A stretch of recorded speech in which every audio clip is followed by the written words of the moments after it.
What's up, guys? Welcome to another episode of Inside Jays. This is episode 3, and in this video, we're going to be talking about the game the other day. the game the other day between the Red Sox and the Blue Jays, and it was game 1 of a 3-game series.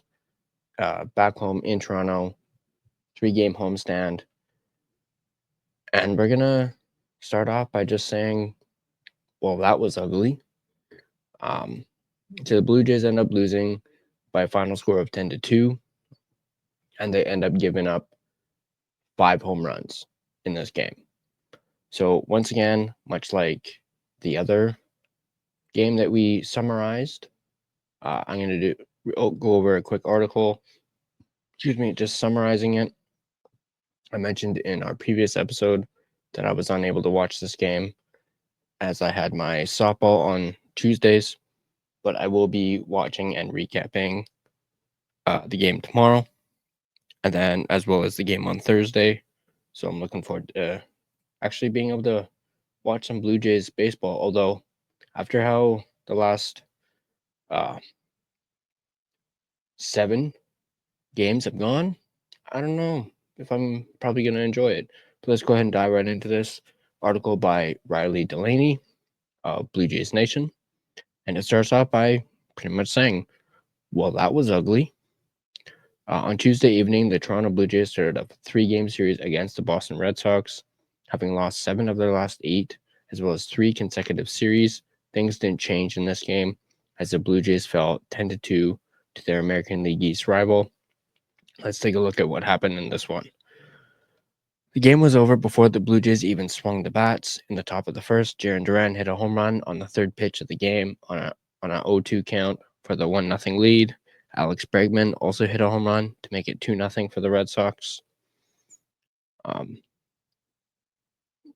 In the top of the second, Christian Campbell hit his 4th career home run for the 3-0 lead, which was the eventual game winner.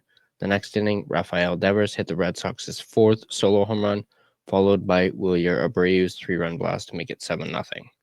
One of the only positives from this game was when the Jays scored their only 2 runs in the bottom of the 3rd. Vladimir Guerrero Jr. hit his 3rd home run of the season, a 421-foot blast with an exit velocity of 107 miles per hour to cut the lead to 7-2. There was never any hint of a comeback, though. In the top of the 8th, Duran grounded out to score a run to make it 8-2. The next inning, Campbell hit a double to score another run before Tristan Casas grounded out to put the Red Sox in double digits. If only the Jays could do that. Let's look at some of the takeaways.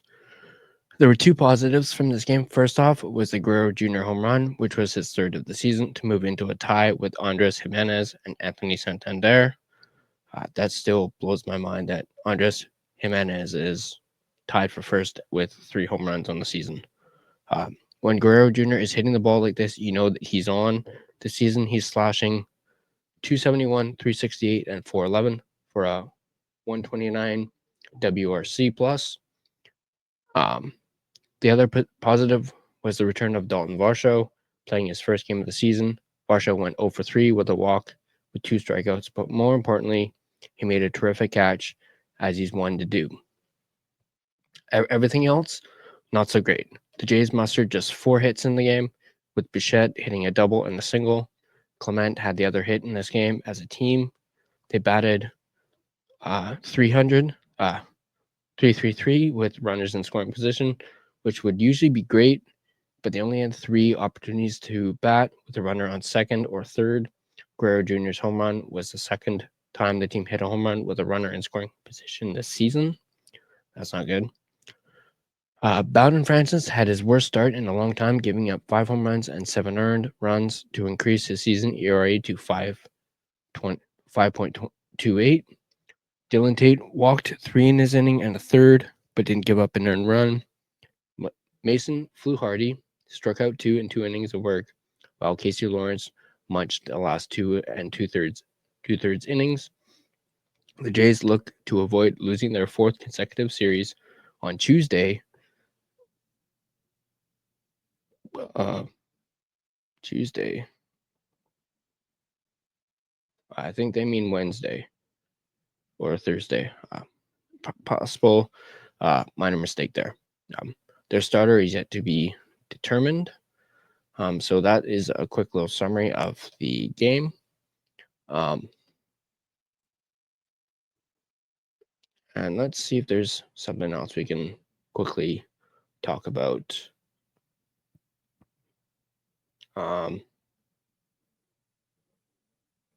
Just looking here. Oh, we may as well include this into the video as well. This is an article by Nick Prasad. Apologies if I mispronounce your name. From Blue Jays Nation, and it talks about and it asks the question: should the Blue Jays consider extending either Kevin Gausman or Chris Bassitt in the near future? Starts off by saying, although we're only through the first month of the 2025 season, the Toronto Blue Jays must continue to think long term and past the 2025 season. A priority long term would be the strength of the starting rotation, which is currently led by powerhouses in Chris Bassitt, Jose Barrios, and Kevin Gausman. On paper, the Blue Jays employ a strong pitching rotation, one of the best in the American League East. The rotation seems to be the most established part of the club's on-field product. This ranking could be a lot higher with some minor improvements within the rotation, such as a healthy, effective Max Scherzer and Alek Manoah. Fact of the matter is, that's not the case. Scherzer is on a one-year rental deal, and that could be a good thing for the club given his current injury woes. Jose Barrios is signed through the 2028 season, although he can opt out of his deal following the 2026 campaign with a player option at his disposal. With him, Bassitt, Scherzer, and Gausman all eligible to test the free agent market over the next 2 seasons, the Blue Jays will need to decide on how they will go about securing talent in the rotation from their backyard. This conversation starts with a question: Bassitt or Gausman? Let's look at the contract and the age implications, as these two factors are quite considerable. Bassitt is currently signed through 2025, becoming a free agent in 2026. He's set to earn $22 million in his final year. He's currently 36 years old and will be 37 in 2026. Bassitt will ideally look for another 3 years in the league at minimum, and could earn above $15 million a season easily if he continues on his current trajectory. Gausman is signed through 2026. He's currently 35 years old and expected to make $23 million in both 2025 and 2026. The right-hander will also look for a 3 to 4 year contract on average. This would put him at 39 to 40 years of age, similar to Bassitt, with a year or two difference in age and free agency. The age factor is real, as a risk increases in performance, injury, and depth ability. A dollar value will be offered now based on today's performance and may not necessarily be earned at the end of their careers. Who offers more longevity? Let's look at the innings and performance.